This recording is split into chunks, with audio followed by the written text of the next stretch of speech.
Hello you beautiful misfits, my name is Matt and this is Pixel Burn, where I take a snarky look at the week's gaming news.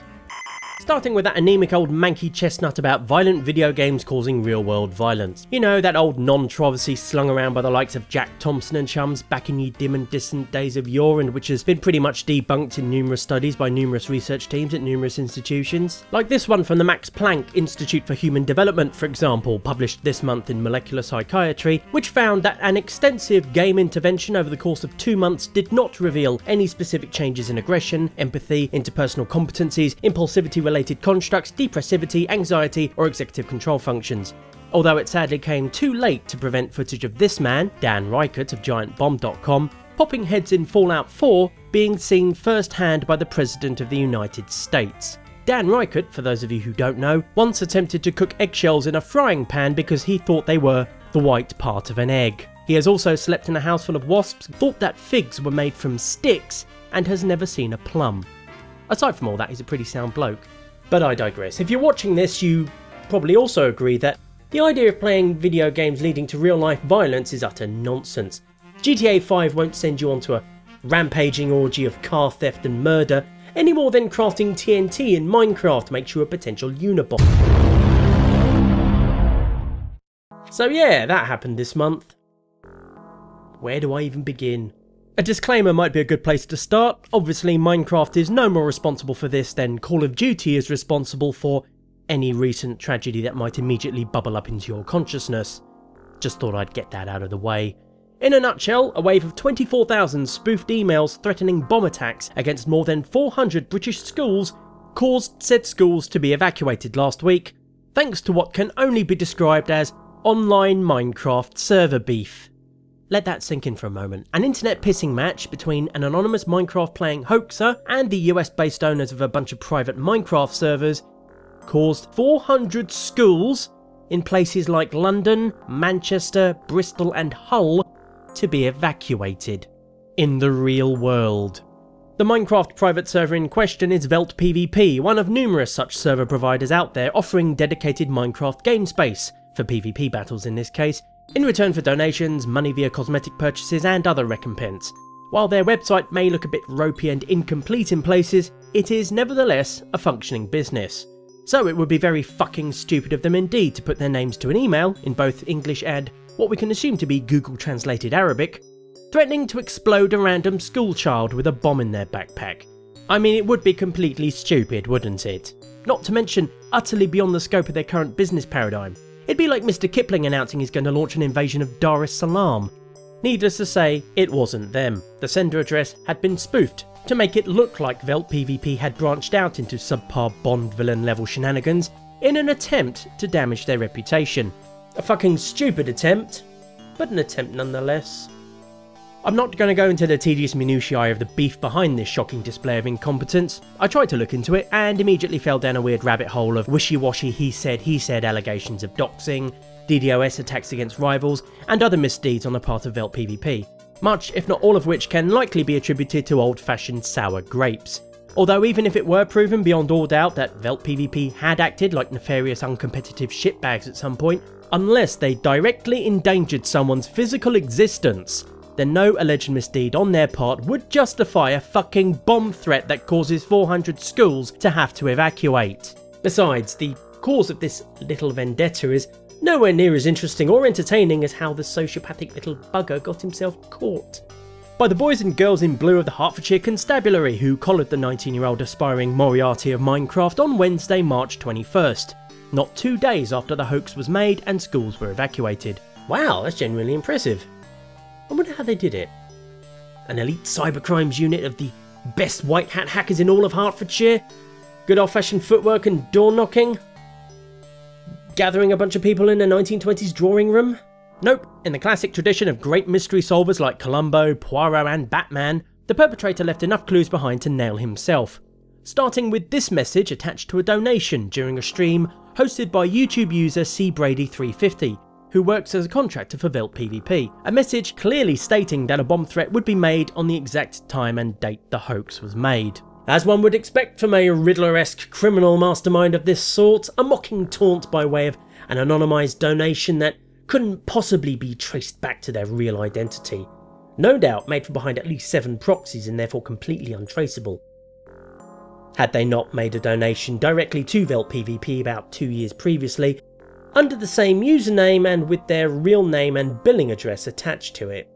Suffice to say, it didn't take very long for Velt PvP staff to link the 2 donations, retrieve the billing details from their records, and forward it to Hertfordshire Police.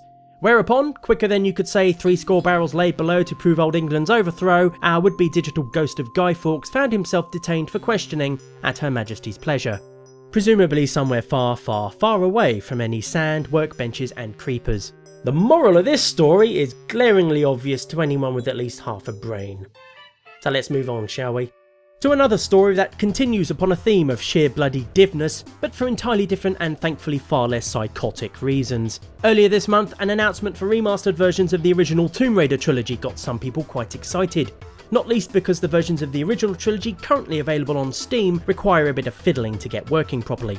According to developers Realtek VR, they would run at 60 frames per second in 1080p, have a new 3D renderer, improved textures and shaders, feature real-time dynamic shadows, would support 4K resolutions and be completely free, requiring only that you own the original DOS versions of the games on Steam. Sounds almost too good to be true, doesn't it? Guess what? Oh dear. Yeah, it appears Realtek VR neglected to secure a little thing called official permission before promising everyone and their mum the moon on a stick. You might be able to get away with that sort of thing with recreations of old Bethesda RPGs, like the Skywind mod for example, but the people making those usually frame them very definitively as fan mods for Skyrim. I was also going to mention the Capital Wasteland mod that strived to convert all of Fallout 3 into Fallout 4 in this bit, but that's been cancelled.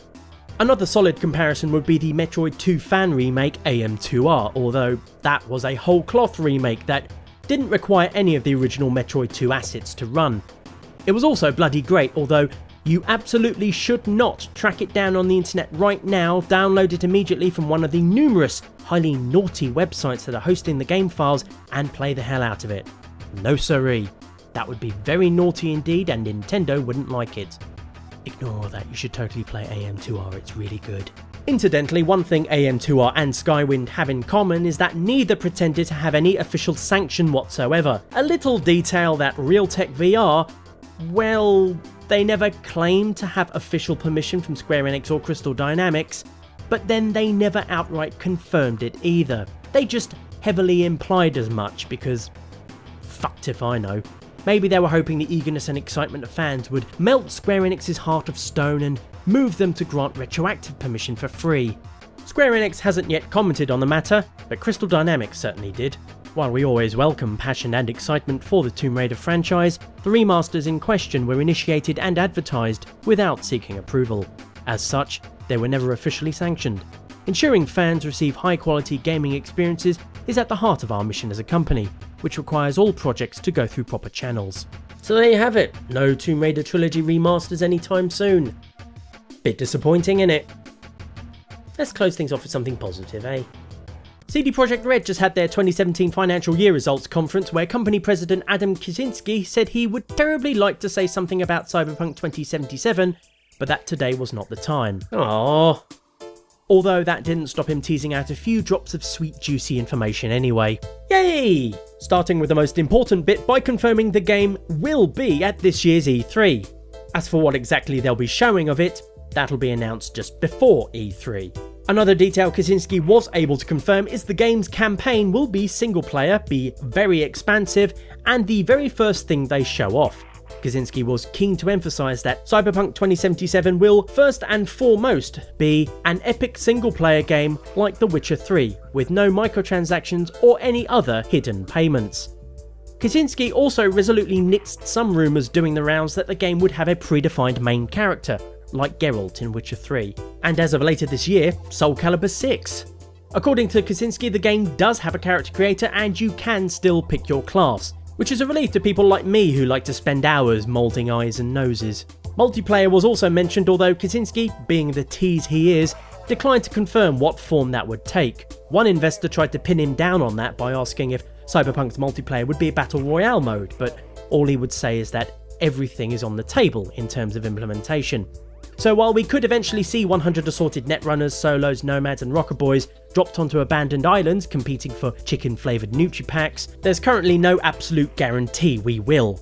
CD Projekt Red did recently expand their multiplayer design team led by their Krakow studio, who developed the Hearts of Stone and Blood and Wine expansions for Witcher 3, which were fucking brilliant by the way, so there'll probably be some sort of multiplayer, although it likely won't come out until after the game launches.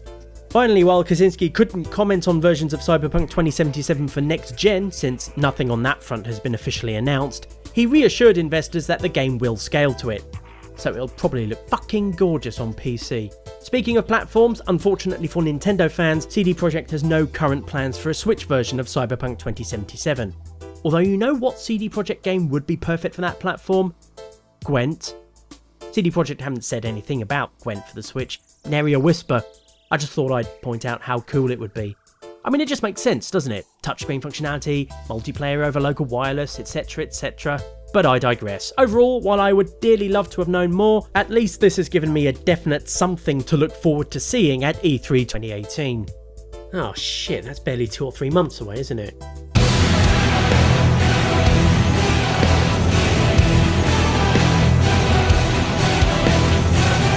Oh gods.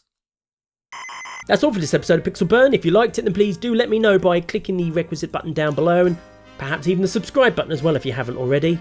Maybe even share it with your friends, family, loved ones and local constabulary. You might even consider pledging to my forthcoming Patreon, which I aim to have finalised and ready to launch by about the beginning of April. At the very least, I hope you found this video tolerable. That's it. It's over. You can go now.